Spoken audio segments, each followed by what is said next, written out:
for today's video, maghimo ta karon og ice candy o kanang sago na ay coconut. Mo ni ingredients. Naami gamay na coconut guys, so atong gamiton. Natay evap, unya natay condense. Mao din ni ang gamiton nato para sa atong ice candy. Gi-slice na avocado o gibutgan og gamay na condense. Ato sa nitilokon kay para gamit.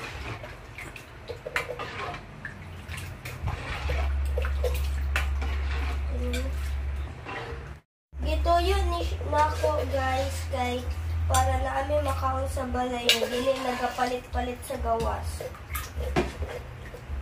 Para magkaon-kaon na lang din sa balay mag-snack.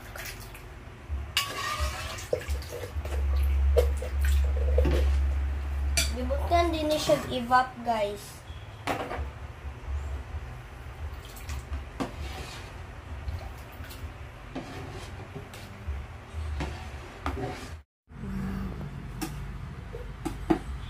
Balhin ako sa baso tapos akong ipatilaw ni Dodong ko kung saan lami.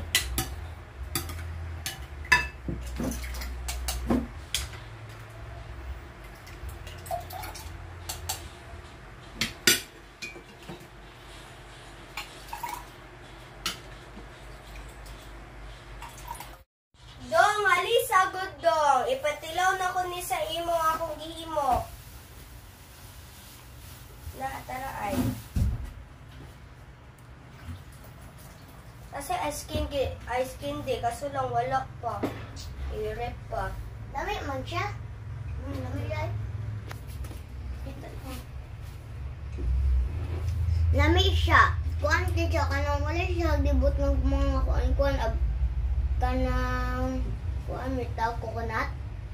Oo, kay ang flavor man na kay coconut. Wala niya mo ma-share guys. Muugma na ang avocado. Bye. Bye. Balik ang ingredients na ane. Ang ingredients ane kay need ni mo avocado, evap o niya condense. Tara ay. Putni lang di siya gamay na tubig kay para